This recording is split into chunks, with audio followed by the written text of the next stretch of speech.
Nobody say anything.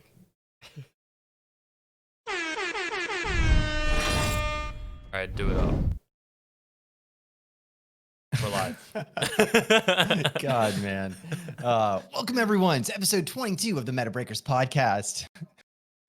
You got your boys, D-Money, on your left right there, Warshack, and myself, DracoCatt, here to bring you some fresh news about spicy decks, cool cards, and wonderful lists. How are you doing, boys?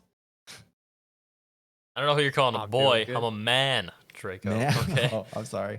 It was with a Z. It was like a 2020. respectful boys. All right. No, it's a beautiful day, beautiful Sunday afternoon. Actually, it's the reverse of beautiful. It's actually disgusting outside, but you know it's great in the Metabreakers realm here. We got some nice stuff to talk about as always. You know, some really nice conversations to come. So, feeling good. How about you, Shack Sauce? Now I'm doing good. Yesterday, we had a very small get together. We had like a little fire outside. We all drank beers. It was really nice and relaxing. We had the dogs playing, and then today I have a date. So I'm stoked. Yeah, I know, right? I'm gonna go outside. It's gonna be crazy. I haven't been outside a long time, like farther outside than the backyard. That's a journey. So we'll see how it goes. I'm stoked for you, man. Where are you going? Well, that's a good question, you see. So there's a place called Park Ave, and there's just like a bunch of like places to eat and like places to drink. So I didn't really designate a spot. I figured we'd just like walk around and then see what looks good, see what's like happy hour or whatever. Play it by ear. Is it weird when you meet someone for the first time wearing a mask? Like, is that interesting? I'm sorry. I'm just curious. Like, cause like the first time you see them probably is like going to be outside and you're probably going to be wearing masks. So does that make you think like, wow, she's beautiful? Well, when you're outside, like, I don't think you like have to wear the mask, right? Because you're like outside, but like definitely when you go into places, you have to put it on. But we'll see. I mean, yeah, I guess Florida's wearing a mask interesting. makes yeah, Florida, like it really just depends what we're doing. Like you see some people on bikes wearing masks, some people don't. When people are outside, some people are wearing masks, some people don't. It really depends like how big the crowd is and like how close you are and like where you're going. You know what I mean? There's a lot of like factors in like mask on, mask off. So. In Pennsylvania, people put masks on when they leave their homes. The end. Like that, and then like take them off like when they're in their cars or eating. That's about it. Crazy, Okay. right? Well, Yeah, I don't even know. Yeah. I don't even know what it's like here YOLO. because I don't go outside. But yeah, I mean, just make neither. sure you keep your mask on when you're kissing her. All right, Warshack. Hey. Hey, I don't know about any of that, dude. No, I'm kidding. Whoa, whoa. I'm a docile house cat. No, have a great time on that date. I have a date, however, with the meta right now. Okay, Let's go. Nice.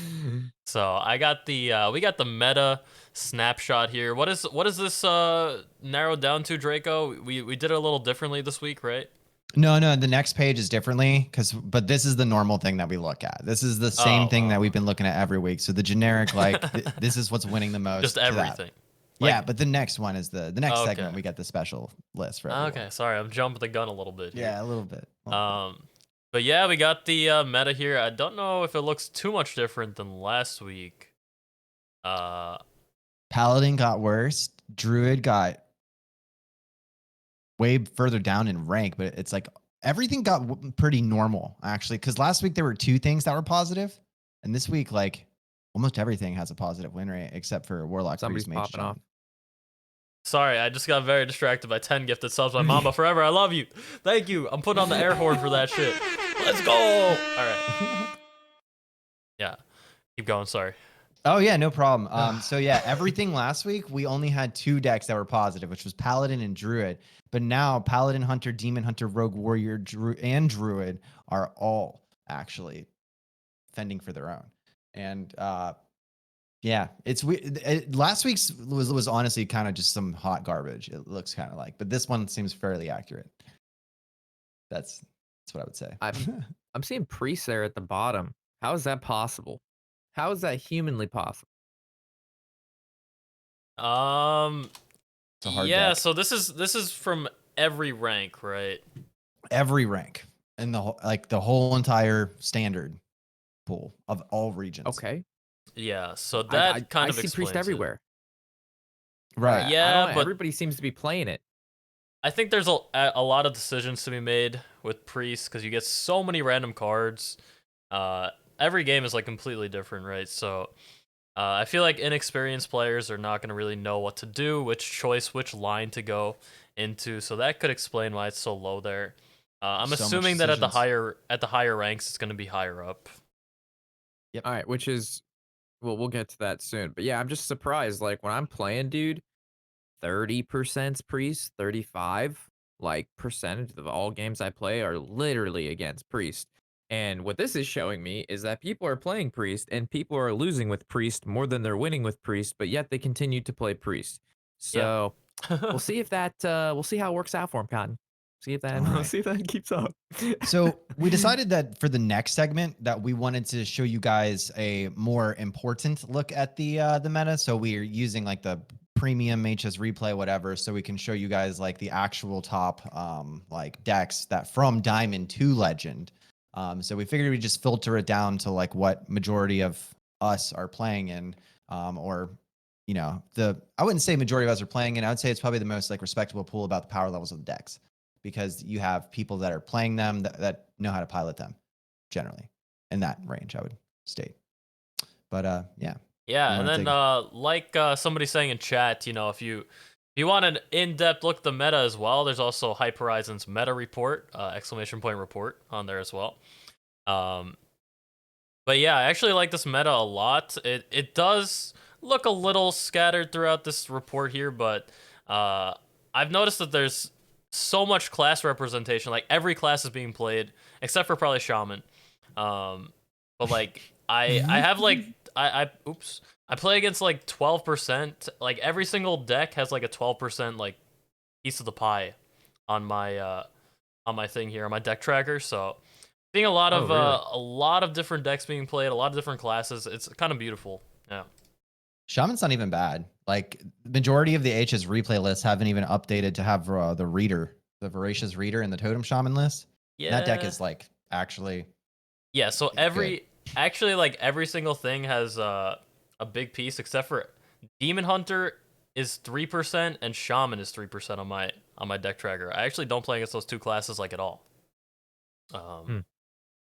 But Yep. every other class seems to be doing really well, or a lot of people seem to be playing it. So a lot of different choices to choose from with this expansion. I've been loving it. I know Draco said before he was loving it off stream. Yeah. Having a wonderful time. It's nice playing Yeah. Demon Hunter when everyone's not playing decks to beat Demon Hunter. It's like actually refreshing. It's like a totally different game now.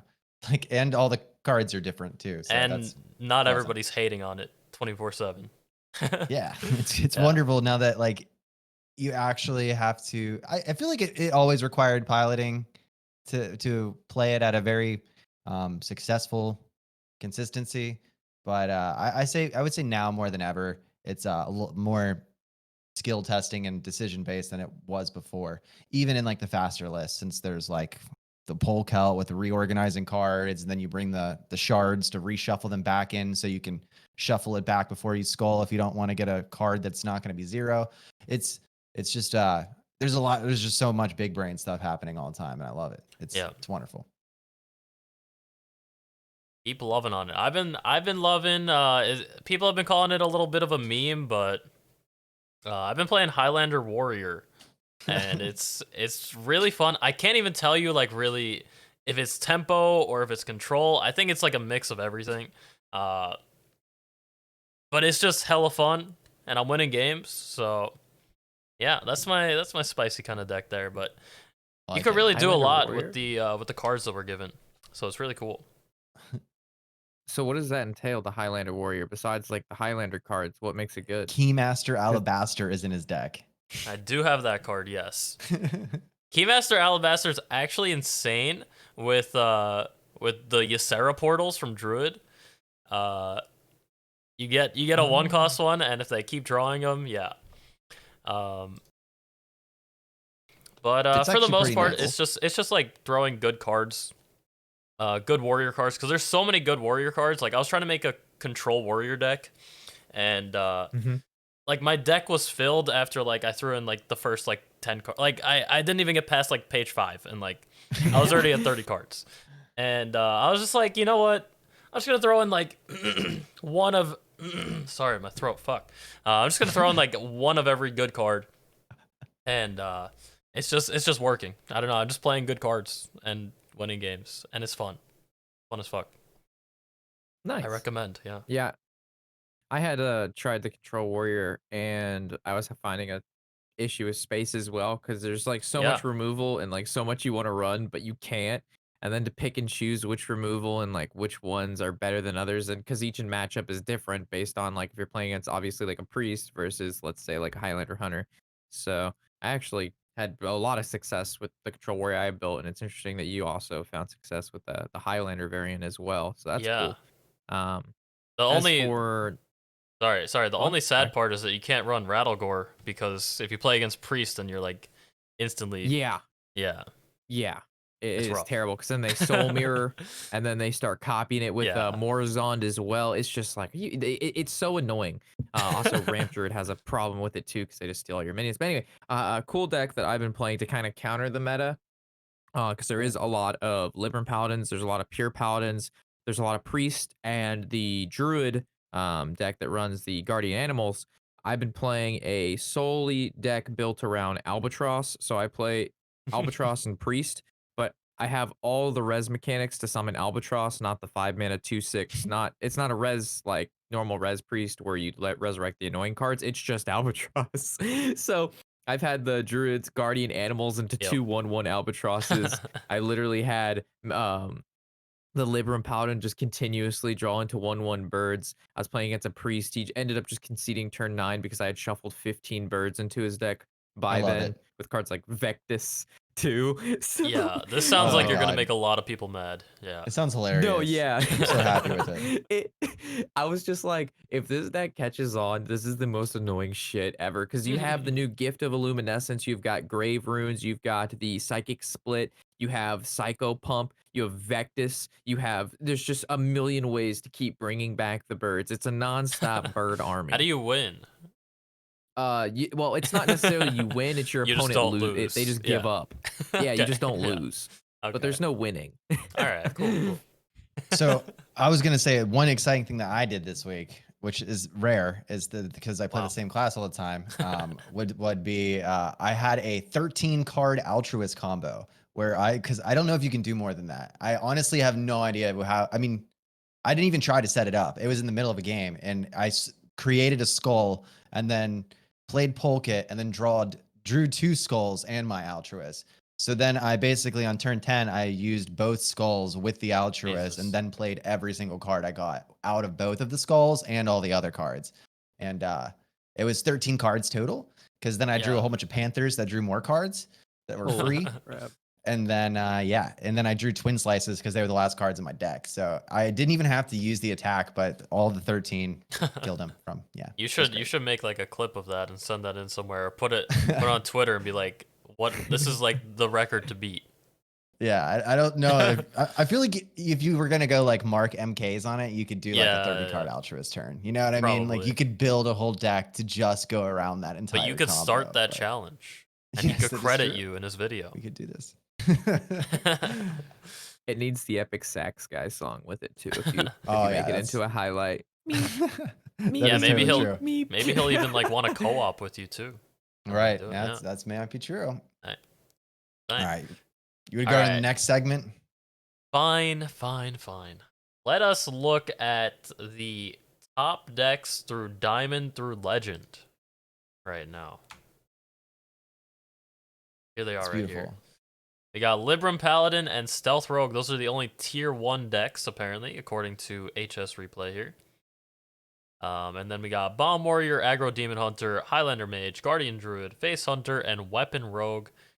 Wrapping up that tier 2 slot. It's pretty crazy. But yeah, guess what's not on there? Priest. That is true. No, yeah. That is I do- surprising. Yeah. If you do put it in top 1,000, Galakron Priest is the third. So that makes more sense. Yeah. Yep. It's Bomb Warrior, Stealth Rogue, and then Galakron Priest. So. Yeah, as much as people complain about Priest, it's really like you need to like know how to play it. Like really and good. You see that through the stats. Like there's a lot of like, sure, people are like, oh, Lucia's not skill intensive. You just play it and then you play all your opponent's cards. Okay, well, duh. But like you have to actually like, you have to actually like set this thing up and like know what you're gonna give your opponent and how they're gonna use it and everything. So it's not as easy as people. Yeah, honestly, like it's not as easy as people make it out to be. And like, yes, you can be mad at it, but like, I would be more mad at Guardian Druid just playing all their shit and playing their guardian animals and winning the game. Like, I don't know. That's my opinion. Yeah. I think the thing that makes Priest annoying isn't the fact that it's a control deck. It's the fact that it's killing you with your own cards randomly. I said this in my stream before. So, like, not only are they like playing your cards against you, but it's in such a random fashion that you can't play around it. So it's like a control deck, plus it's an annoying because they're playing your cards against you, plus it's random so you can't play around it. And I think that trifecta that creates is like such a fusion power that it just blows you into tilt oblivion. Yeah, So- honestly, even though we made the point that historically priests have stolen a lot of money from their constituents, and we're not going to get into that, but I agree that it doesn't really fit with the WoW flavor at all, really, because priests don't steal it. There is just, and yeah, there's the mind control, but that doesn't justify all this thief shit. It's really ridiculous. Yeah, you're probably right. I think we had actually an in-depth discussion about this, about how, you know, Priest has nothing to do, or the way Priest is built right now and their thievery has nothing to do with their actual abilities and kit inside of WoW. But besides that, a note here, Highlander Mage coming in at the bottom of tier 2 there, but just in the meta snapshot that we had looked at previously, it's ranked number 9, literally almost second from the bottom. So that's, honestly, to me, it's this very list is way longer than it looks. It's so there's a whole, the bottom of tier 2 is like, it goes all the way down. Like there's like probably 1, 2, 3, 4, 5, 6, 7, 8, 9, 10, 11, 12, 13, 14, 15, 16. There's 16 decks in tier 2 right now that are all over 50%. Okay. So it goes down way further. Okay, so it's near the top then. So it's on the verge of breaking past tier 2 into the upper realm, the upper atmosphere of tier 1. These are the best decks. Yeah. Yeah, so very interesting. Rank or Mage, 46.6% win rate on the all around just standard format in general, very bottom. But then we look at the best performing decks and it's up there with the best of them. So Highlander Mage, hard deck to pilot. Good for good players though. Like this is Diamond through Legend, seeing that like, so if you know how to play Mage and you're comfortable with it, it is kicking some ass. Yeah, I mean, it just goes to show that like if you can really be successful with almost any deck right now. Yeah, it's awesome. Which is what we want. It's a great expansion so far. And they haven't even changed anything yet. What the hell is happening? 2020 is crazy, bro. Jeez. Although those Guardian Druid, the Guardian animal turns in like GM are like a pretty ridiculous to watch. Like the games that end in 2 minutes. Like from just that stuff can be toned down a little bit. But I mean, obviously, the Guardian Druids isn't the best thing in the game. You know, it's just it has those like high roll tendencies that kind of make it a bit impossible to deal with if you're playing a certain deck. It feels bad to play against because it's like an inevitable loss because of the way your opponent drew their cards. Yes, it's like a feels bad experience, even though it's not super likely. It's just like you're fucked. Yeah. Yeah, sometimes it's other sad. decks have had that same potential. I mean, early Edwins in tournaments, like turn 2 8/8 Edwin. Happens, I mean, it's just game over. So it's just now the new blowouty deck, which Rogue in the past has been that. Now Rogue doesn't seem to be that blowouty. It's Druid that's blowouty. But they're both blowouty now. Blowouty. Yes. Because I mean, Edwin is still hard ran in all of those Rogue decks, and as we can see, Rogue is not doing bad at all with 2 of all the best decks right up in here. Like, it's tier 1, and they still run Edwin, so They're scamming. They scamming. Dude, Always got to find a way. if my eyes don't deceive me, that Stealth Rogue, the card to the right of Cold Blood and to the right of that, is that the Scorpion and a Wolf Rider in those decks? Yep. Yes, it is. Brilliant. These might not be the most optimized lists, but Well, no, basically, like they just kind of show the archetype that's performing the best, and then like if you click it, it won't actually just give you a list. It'll just link you to the archetype where you can sort by win rate. You know what I mean? So the cards we're seeing in these pictures aren't actually representative of like, oh yeah, Scorpid is awesome. You know, it it's says not the saying- core Okay, card. all right. What's that? It says it's a core It card. says core card. So. Wolf Rider. Yep. Interesting. So that deck must be really good. I think that's actually confirmed. Jeez. Yeah, wonderful. Actually, let's click it. Let's see if that's core card. Like, oh wait, we can't click it. You're in control. I'm sorry. Let's just You continue. want to click on it? I cannot click it. It's a picture. I don't have premium. But if HS Replay wants to send me premium for next week's episode, hey, gotta do what you gotta do.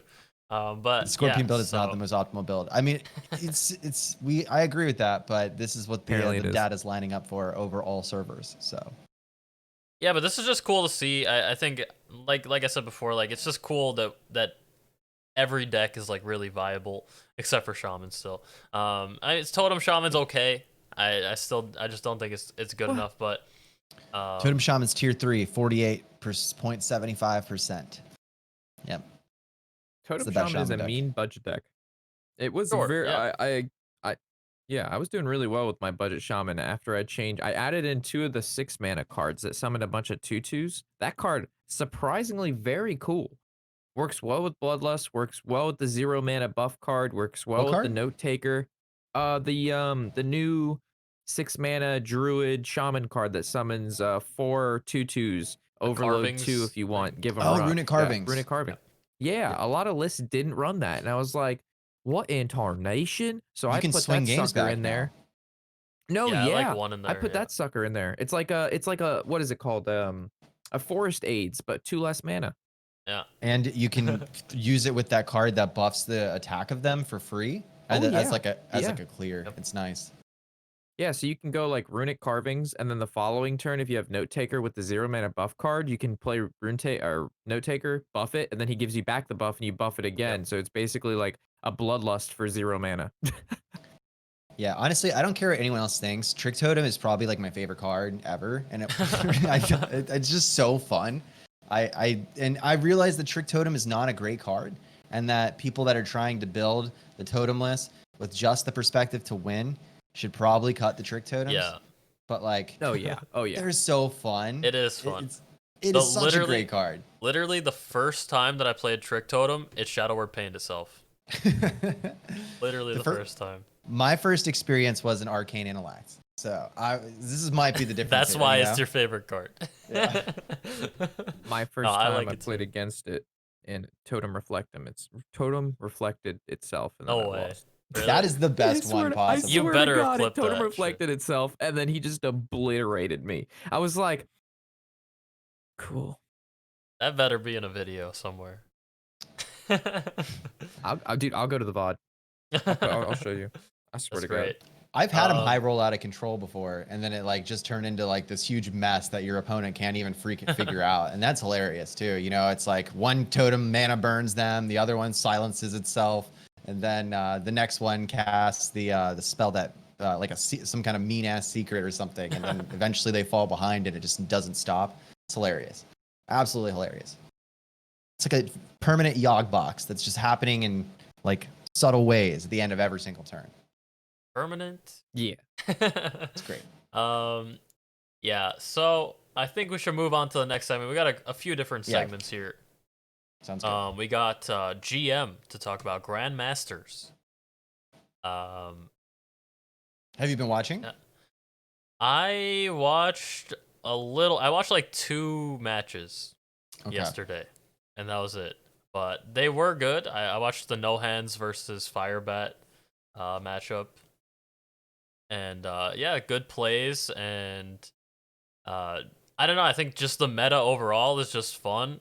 to see in like a tournament setting. To see like, I feel like it is pretty skill intensive, or at least more skill intensive than in the recent past. So Right. it is more fun to watch, I think, now than ever.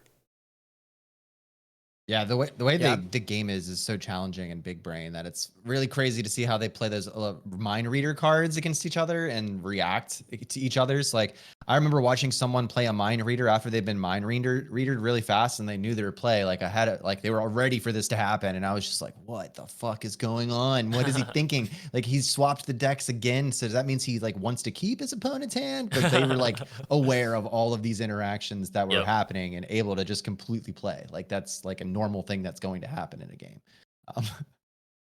With me though, I would have been like, what does this mean? Because I've never actually played through that experience. Have you been mind readered after you mind readered? Yes. You do have to just like, it like actually like fucks up your brain for a second, like when you think about it.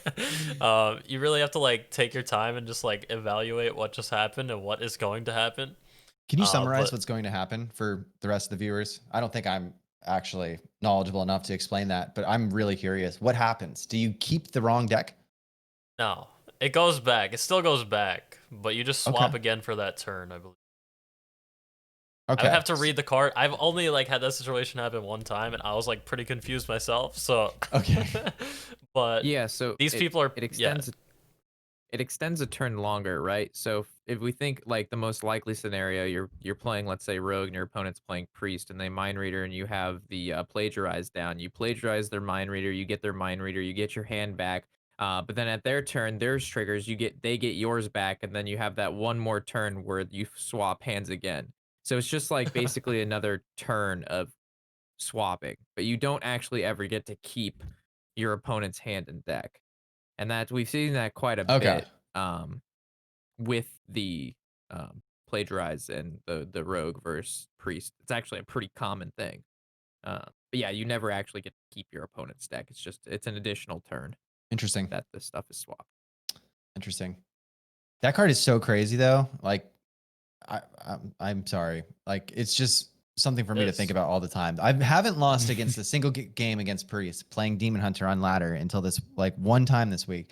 And I was playing against Yarla, and he used that card, and I had a 3-mana skull in my hand, and then he just dumped my whole deck on the field, and I was just like, oh fuck, man! Like, this is like it was like he knew when to play it too, to like make sure he waited for me to, because I was holding a skull. You know what I mean? Like, I did one skull and then waited, and then yeah, it was just.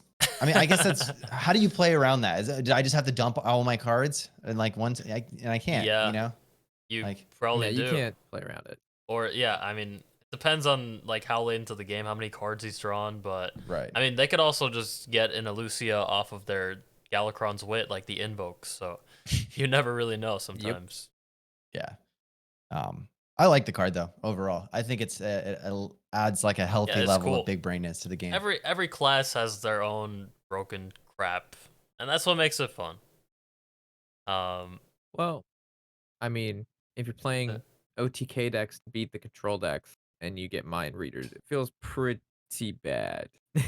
Because like the whole game you're setting up for this combo. I was playing my OTK shaman deck, and I had it in my hand. I had just played Lady Vash with the hero power, and I drew 6 spells from my deck. They all cost 0, and I was like, all right, we're setting him up. We got this. And he goes mind reader. He plays my Malagos, plays my entire hand, and then I lose. And I was like, great. Yeah, I mean, in those So- matchups, you just have to hope that they don't draw it, I guess, and that's it. There's like no way to that feels pretty actually bad. play around that. Yeah. It's really easy to mess up playing that card though at the same time. Like, your opponent in that is, yeah. situation, Rob, sounds like he did it completely correctly. Like, he did it right. It's obvious. I just drew 6 0-mana cards. How could you not play? It wasn't like No, Like- he's a genius, Rob. He could have probably No, I played it played- earlier and didn't know what deck you were. You know what I mean? Like, how did he know that you what- were an OTK shaman from the beginning, right? Or is it obvious? I think it was. I You're think playing- it's quite. I think it's obvious when I literally don't do everything, and I don't do anything the entire game, and I'm sitting there hero powering wand makers, and I'm freaking playing a bunch of Lady Vashes and a bunch of spell power minions. I mean, Okay. it was. I would just be I don't know. confused and be like, guys, what is he doing? But if What the is that six, thing? 6 cards that cost 0 wasn't enough for a mind reader, I don't know what is. But yeah, that card, I mean, I understand it's good and it's like healthy, but at the same time, it's very like detrimental to like any sort of control deck. It really, or OTK deck, it just destroys them. I've gotten a lot of Apotheosis lethals with Demon Hunter. Like a lot. That shouldn't be a thing. Like, and I think people use it wrong. You know, like they do. give me their cards and I kill them with a top decked Apotheosis or something like that. And it's funny. And that's why the class is so low there. Yeah. Exactly. But Also do you have for GM? Yeah, do we have anything else to talk I about with GM? Yeah, what's up? I had a chat question. So, for those of you unaware, all of Blizzard's tournaments have moved to YouTube gaming live stream part thing. Right. How many of you actually knew about that? And have they done a good job at revealing it to you? We don't have to read it off the podcast. I'm just curious to read chat if like it's obvious if that's where it went. Because the viewership numbers, unfortunately, are low. When they used to be on Twitch, I remember GM being anywhere between 10 to 35K viewers. On YouTube, we're sitting at less than 5K for the most of the time. So I wonder if people just don't know about it. So yeah, do you guys know about it? Let us know. Yeah. Yeah. Yeah, I'm curious to how well they've done their marketing at trying to convince, navigate, inform the viewers that, hey, Hearthstone tournaments still exist. We still have grandmasters. They're all weekend long, months in a row. This is where they are. And unfortunately, I don't think they've done the due diligence of being able to inform the community Yeah, where to go. Right. I think people know that it's on YouTube. I just don't think they know when it's like actually live. Like they're just like in the Twitch realm, in the Twitch universe throughout the day, and then like you won't know unless somebody types it in a Twitch chat like, oh, this match is gonna be crazy right now on YouTube or whatever. Because like I don't think they do a great job of Marketing. making people like letting people know when it is going live and what matchups are coming up and whatever. But I think people overall know that it's on YouTube. Just that little bit of disconnect there. I think what they should do is they should add that so there's like the normal Hearthstone like esport page thing where it shows like which GM is playing which GM and it has that live notification on it. But like they should do that with like they should make sure HS Replay does that, and I don't know, like their normal website does that, or like when you pull up the fucking launcher, like it should tell you which GMs are fighting. You know, like that would be a great way they could use their already owned resources to make it more popular. But just some ideas, Blizz. No, absolutely. Seeing it on the replay, seeing it on the launcher, and like more specialized and kind of like well designed to like show what's going on, and maybe even like the importance of like the weekend's matches, because like I don't know, like when they win or lose, what does that mean? Like, like what are they winning towards? What are they getting? Like I don't know how like it all breaks down. So like having some sort of page or directory that shows like the importance of this weekend, like what does it decide? You know what I'm saying? And that stuff there's none does of that. exist, and it is on their esport page. It's just hard to find. It's not easy to find though. And it's there's so much text and like information involved too that like sifting through it to like figure that stuff out is not really fun. No, it should be laid out super easy. Like that's the problem. I'm sure it exists, but like Allie really likes GMs, and she's very meticulous, and she has read all of the rules, and she knows all of the prize pools and like what every single win and loss means for each player usually. So she educates me when we're watching it on what's actually at stake and what matters and stuff. Draco, like, we get it. You're living the dream. Your I'm not bragging. fiance. I'm just saying you can learn it. Humble brag. I'm not bragging. I'm saying you can learn the rules. I'm gonna cry in my bed tonight because of that. I know. All right. Honestly, the casters should do that for us. Like Sottle and Raven, and they should basically be like, so in the beginning of every match, like, so what this means is if this person goes, they advance to the next letter of the bracket, and if you win the thing of the bracket, then you're gonna get a chance at a bigger prize pool. The prize pool's this much. Or I don't know every match, but they should gloss over like the stakes involved. Yeah, it would be nice. Because it adds a sense of importance to like Right. anything. Yeah. Like, whoa, he just won $800 for that. That's sick. I need to become a GM now. Yeah. I mean, numerically, it honestly breaks down to things like that because of the fact that, like, if you lose a game, you fall down on a bracket and the prize pool is based on where you land at the end of it. So you can kind of justify, like, okay, if this person wins this thing, then they fall into a lower bracket, which means they make less money. So that could be like $1,000, $2,000, like a huge amount of stuff if you're right on the top, too. So, I don't know.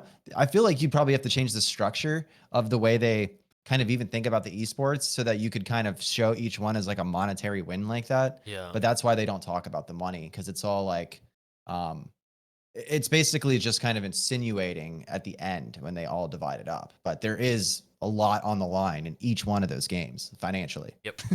Yeah. I mean, it'd be easy to say, oh, that win just secured another $500 for Firebat as he moves forward. You know what I mean? Just something to tangibly put relevance to it. But yeah, I get what you're saying. It would probably make more people want to become professional That's Hearthstone exactly what I was players saying. Yep. and be better for the sport if they could just see like how much they were benefiting off of these wins. You know, like Yeah. And Build a think lot like, of false hopes. Yeah. it Really build a lot of false hope. Yeah. But that's what sells packs, and that's Yep, their it goal. is. You know. So, but let's be real. All right, we have some more topics to go here. We could talk about GM and Alucia all day, guys, but it is time to go to card generation. I don't have an image for it, but I should actually. I might. Yeah. So there was a patch that just went through, a live patch, or what was it called? A hot fix. Hot Yes. fix. I'll show you a hot fix. Let's go. Okay. So here it is right here. I have it on the screen. Okay.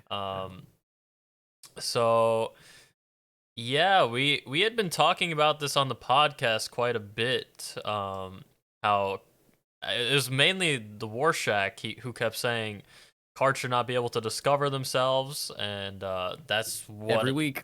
Yeah, literally Weekly every week. reminder. And they finally listened to the podcast, like they always do. And yeah, now discover cards cannot discover themselves, and cards that generate a random card cannot generate themselves. And this is a big freaking deal. It's actually subtly meta impacting. Like if you think about the this is not subtle. They released this hotfix just like randomly. They're just like, hey, yeah, we have a little fix here, guys. You know, just no big deal. We're just changing the entire game. Yeah, this this is crazy. Like, this is Rob. Like, how do you feel?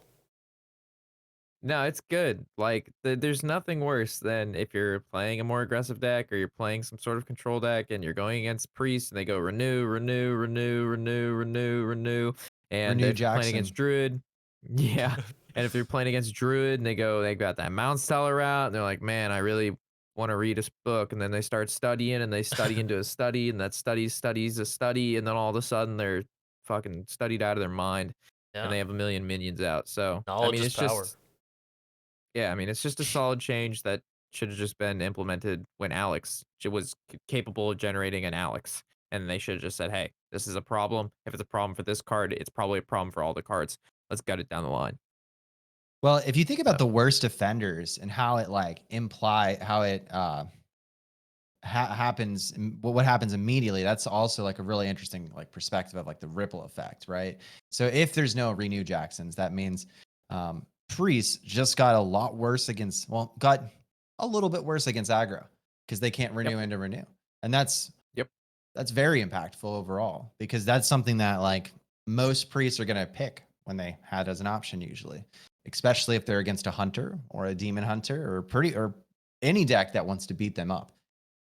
So that's bad for priests. Who in Arcane Breath was another one of our worst offenders, but that's in a Highlander deck, so it's not even it's not as impactful as the Renew generation.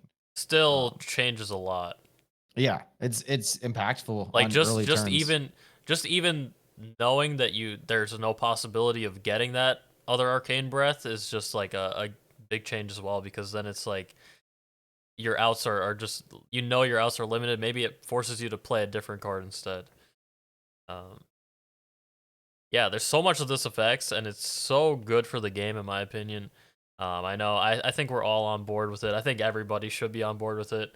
Just because, like, when somebody does discover the same card and just loop it over, like, it just becomes unfun. And they're just, like, spinning a slot machine. Oh, they hit another 7. Oh, they hit another 7. And they hit the jackpot. It's like, come on. So, this is really good. Yeah, what's up? Does this also work with Arcvist? I know it says discover and Arcvist says discover 5 cards, so this should theoretically make it so Arcvist can't discover Arcvist. That's true. That's actually perfect. which is wonderful. Thank God. Yeah. That was, I mean, not that it ever bothered me, and I'm still not mad over it. But one time I was playing against a control warrior as a control warrior, and his Arcvist discovered Arcvist, and mine didn't. And after 45 minutes, I lost because of this. But I'm not even mad. I don't even get mad. It's not doesn't even sound like I don't remember it. Yeah, that doesn't even bother me. Yeah, it's not like you're scarred, at least. You know, a weird implication that I just thought about this Discover fix, right? So Primordial Explorer, a really common Discover card that picks itself, right? The Hunter 2/3 Dragon with Poisonous. Primordial Explorer. Primordial Explorer, right. So if it can't discover itself, that means the in-class picks for Hunter now is only to Rottenness and Varanus. So, like, the likelihood of pulling a Rottenness Drake, it actually just got way higher because Primordial Explorer is no longer in the same spot that would be competing whenever a class card is chosen to be in your hand. Yes, that's a very good point. So it not only does it limit the pool, which makes it worse for certain situations, but it also limits the pool, which makes it better for certain situations like that. Right. Yeah, so there's all that to keep in mind. Rottenness. Yeah. Which is probably better against like Druid for like Dragon Hunter or something, for example. Like, because if you can discover a whole bunch of Rottenness Drakes and you're playing against like a Giga Ramp Druid, they're gonna get screwed. Like, question. With Discover mechanics, I know a while ago there was a percentage difference that it was like, oh, you're more favored to get a Discover of your own class. They just make it so it's just open for anything, or is class cards still have a little bit higher percentage than non-class cards? I kind of forgot. They share the same likelihood to be a neutral card or a class card in your hand. Okay. So it's like just as likely to have 3 neutral cards as it would be to have 3 class cards. Okay. You know, or like except any other arrangement. Except when you're a mage and use Primordial Studies and you get the prime. Except for Yes. Okay. Well, that one's actually heavily weighted because it's like there's really not that many spell damage minions. Yeah, right? So there's like if you can get like Lab Partner or the Prime, if it gives you a mage card in the option, which it has a 50% chance to do every time. So it's not more likely to get a class card. It's the same likelihood, but in that context, since they're sharing the same pool, there's like weird consistency between them. Is that complicated? Oh yeah. Kinda. Oh yeah. So it's like it's not more likely to give it to you, but it's more likely because it's more likely to just give it to you because it's just likely. But it's not. It's significantly not likely. But percentages are the same, but you have a higher percentage. You flip a coin if it's a class card or a neutral card, right? And then if it's the class card, then it's whatever is in the pool. Wait, that's not how it works. What? Yeah. You don't flip a coin to see if it's a class card or a neutral card. What? No way. So every time there's a card in a Discover option, you have 3 options, right? Yeah. And each one of those has 50% chance to be a class card or a neutral card. Yes. No way. What? Yeah. Yeah. It doesn't take it from like there's 10 spell damage cards, so it's a one. Like it's like if there's 3 mage ones, then it's like a 3 and 10. This is back from the Doomsday meta with. Or no, it was the one where we had the cheap Pocket Galaxy where they nerfed what was the card that shot 10 and you kept discovering a million of them. In Control Warrior, it was the Devastator, the Omega Devastator. Omega Assembly. Yeah, Omega Assembly and then Omega Devastator. So they wanted you to stop getting a million Devastators. So they made this hot fix, which made it so you discover less, whereas all the cards that you get in discover effects have the same likelihood to be neutral or class, instead of it being heavily weighted towards class cards, which it was prior. It used to be like 75, 25. My But now mind is it's a little 50. blown. Mhm. Yeah. So this is good information for those of you, chat, who are not following. You need to be following this. This is knowledge being thrown at you. You need to matrix inject this right into your Hearthstone knowledge database, straight to the mainframe. Yep. Damn. Okay. So yeah, you have technically whenever you play, like so if you do the math for that one card in Mage, Primordial Studies, right? That's the one where you discover a spell damage card. You have a 50% chances to get a Mage card, and then in those Mage cards that if you get, then you have like a 50% chance to get the Prime or the lab partner. Dude, that shit's OP. Damn. Yeah, and then if you hit the Mage card and then it rolls Mage again, it's not going to show you the same card, which means it's 100% going to be the Prime. Yep, that's true. Okay. Wow. So, all right, my mind is blown. That's why I'm saying. That's why Mages get the Prime every time. How have I not known about this? What? Okay. It's like obvious, but you never think about it. You know what I mean? That's like not you don't obvious. think about what that. That is not obvious that it works like that. I think the obvious way is thinking like how I thought. With the entire pool all having a specific chance. Like everything is equal chance. Like there's 10 spell damage cards, so you have a 10% chance of getting that one to show up. Yeah. Yeah. But that would make a lot of cards really bad. It's just saying, like all of the explorer dragons that say discover a dragon now not being able to discover a dragon from the same class would have a very low percentile, would be pretty bad. That makes sense everyone. though, yeah.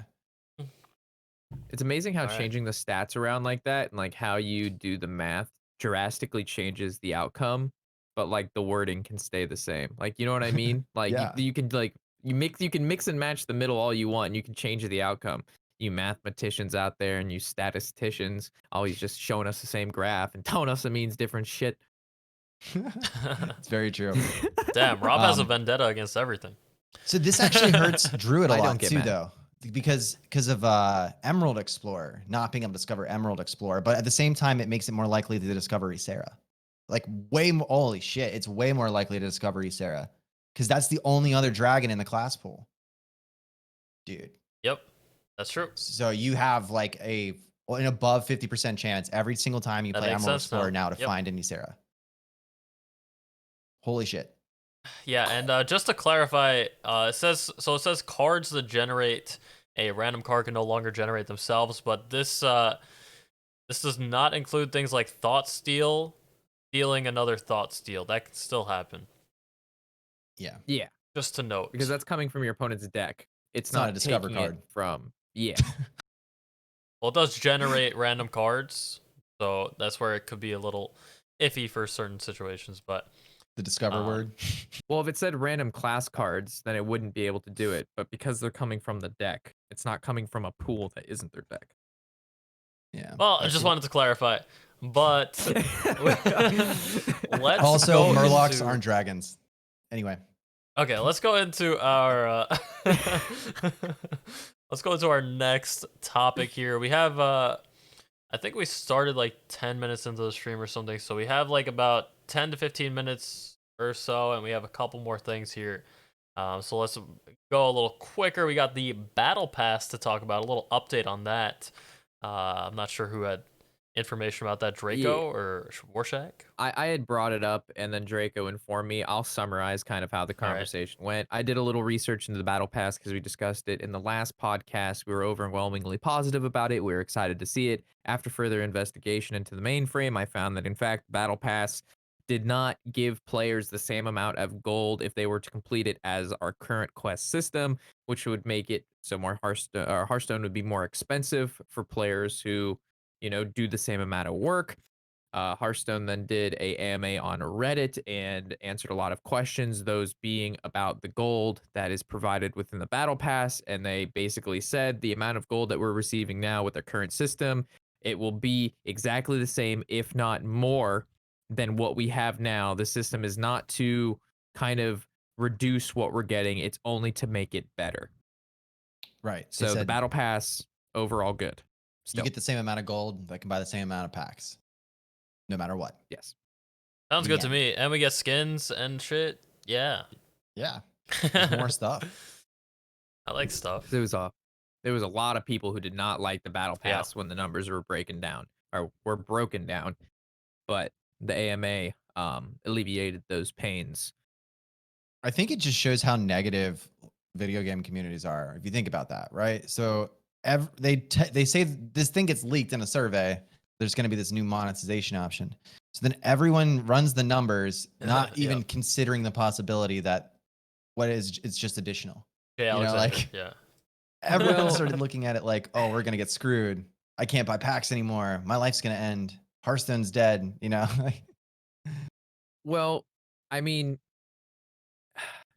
coming from a counter argument, it's a company's like mission to make more money, right? So if they implement it wouldn't be out of the question for a company to frame something that's good that actually isn't as good for the player base as what they want it to be. You know what I'm saying? yeah, Like it's not far off. if yeah, so if we make a stance immediately saying, hey, we see these numbers. If these are the numbers you're thinking about, these are unacceptable numbers, right? We just need to come at it. You know what I mean? Because if you pretend like, oh yeah, it's gonna be okay, it's not that big of a deal, they're gonna be like, it is. It's not. It's not. We're just okay. All right. Well, we'll just go ahead and do that if no one's gonna be against it. So as critical as like people are, like Being silent making will it be worse. clear that we will not tolerate like a serious bad deal, you know what I mean, is apparent. And that's what they did. The AMA cleared it all up. So I mean, they did a fantastic job at navigating, hey, this was leaked, people are really upset because they saw what they saw, but all the information wasn't there. Here's the rest of the information. Everything's cleared up, everybody's happy. Battle Pass got a lot of people looking at it, a lot of people interested, and it probably got more eyes on it than if they were to just like wait and then like release it, because it got people all excited now. So I don't know, seemed fine. I'm excited for one. My take on it. Yeah, I like that. D-Money's excited because in this little preview sheet that came from Blizzard, they mentioned a secondary Jaina skin. Yeah, that's the only reason. The Yep. only thing you're stoked about here. I know it. I know that buying in it. this article it makes you Sold. yes. No, I mean, I said it last week. It's just like a new and exciting thing in the game, and cosmetics are very exciting to me. Me too. I love my golden cards. I love my golden decks and everything. I know some people actually prefer non-golden cards for some reason. I don't know. I might have to refer you to a therapist, but yeah, I like all this stuff. I'm excited to see what they come up with. We should move on to the next topic. We got one more. We got Revamping Classic. That is classic and basic cards, I think, is the Yeah. Yeah. In the what do we AMA, got? they mentioned that in time they would be revamping the entire classic set of like every class, like they did for They said- Priest. They said prior to the next rotation, I believe. Did they actually really put give a that time time? frame. Okay, before the I'm Yeah, pretty sure it said that's what I'm seeing here. prior to the next rotation. There was actually a time frame there. So that's within 2 expansions of now, or 1 expansion. right. Which is kind of crazy So- when you think about it. You know who I bet is going to benefit like the most out of this? Shaman, a lot. Yeah, buddy. I think Shaman and Warrior, to be honest, there's a lot of Warrior cards that are questionable. Yeah, I mean they're definitely going to keep Brawl. That card's not going anywhere. Yeah, there's a lot Yeah. of different things they could do with this. We have no idea really what's gonna happen. But I think the priest changes. I think a lot of people like the priest changes, and I think they were necessary. For taking out more of the like they honestly changed like the direction of the whole class by getting rid of like the whole combo with Divine Spirit and everything. So Yeah. I'm assuming they could do certain things. Maybe they'll take out like Corcoran Elite from Warrior to take out You'd that like kind of that, huh? combo. I'm just saying. I would. But yeah, that's really exciting that they're gonna be doing stuff with that, because we have been talking about that as well, is that there's so many cards in the basic and classic sets that just aren't used. So it would be nice to see those cards get like a new life and everything. How about a new life? Well, the problem one of the things though that like, so they're revamping the cards, right? Which makes it seem like there's new cards, and these cards will maybe go to wild or just get rid of them. But the problem with the basic and classic set for me is that it never goes away. Like, they never rotate. They never don't see play in standard. So if you look at, for example, Druid, you have, I don't know, 10-ish cards that are just from the classic set that never, like Swipe, Wild Growth, Nourish. You just have like these Moonfire. Like, you just have these cards that never leave. And for card games, that's not really like healthy, because they end up just being auto includes forever. Warrior with brawls and shield slams and shield blocks. And you have Priest with Shadow Word Death, Yep. Shadow Word Pain, and all these cards that, you know what I mean? Like, if they were to rotate, that could leave room for a lot of other new cards. And I understand, like, the pros of having this basic set is for like the free to play players and the casual players and everything. But as for like a card game's freshness, having cards that literally never leave is a huge issue. And they're trying, I assume, to combat this by revamping them and making them seem like they're new, or changing them up. So it feels like there's not this stale, just always 10 cards in every deck that are the same. Rogue, Backstab, Yeah, for exactly. example, and Prep. Like you can't Hall of Fame every card.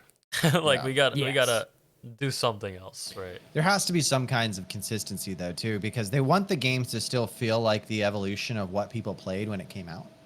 So cards like Backstab might just like make it through, or like No, yeah. Brawl, and I guess like from their design standpoint, that's probably more of the goal, is to make it all feel new, but have that like a nostalgic Hearthstone to it simultaneously. Yeah, I mean, backstab is also like a World of Warcraft like staple, like for Rogue, right? Right. So they have to think No, about that as yeah. well when they do it. Shadowstep, same kind of stuff too. You know, like if they get rid of, like, I hope they keep some of the cards that make the classes feel like historically their core. You know, but some cards definitely should go. Like, let's be real.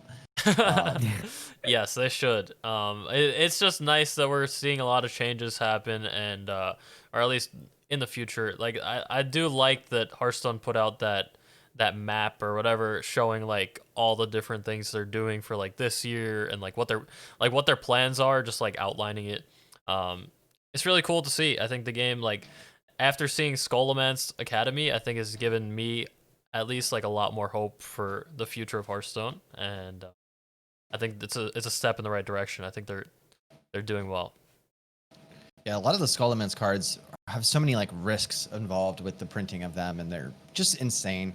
And I love knowing that Hearthstone developers are actually trying to take risks to create new interactive gameplay. That's amazing. No, yeah, this set's huge in flavor.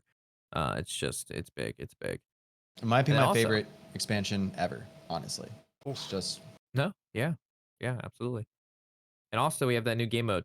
Not that we need to talk about it, but just slip in there, guys. We still have that spicy new game mode that's gonna get released sometime in the future. that is exciting. That is. You know what's also exciting? What? The Q&A. Q&A segment of our Oh my show God. here. Yes. Wow, I'm glad We are you getting made this ahead of into- time. Yes, I did. This is a video of me drawing this before the stream. Yeah. Playing it back right here. There we go. Q&A, guys. Q&A time. If you have any questions, preferably related to Hearthstone, please type them into chat, and the three of us will do our best to answer as many as we can.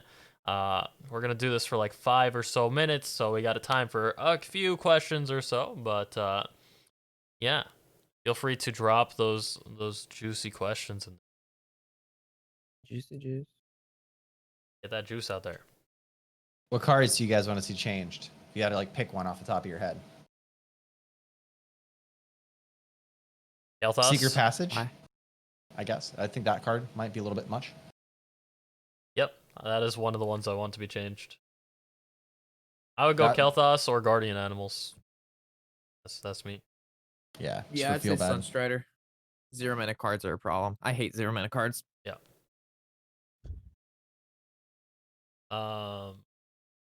Yeah. I want to see Any Goody more Two questions? Shields have 3 attack, not 4. What? You think Goody Two Shields is a problem? No, I just think Libram Paladin is a little bit like good sometimes if it sticks a minion in the early part of the game. And I think Goody Two Shields is like really good, but I wouldn't even know what to hit in the Libram package.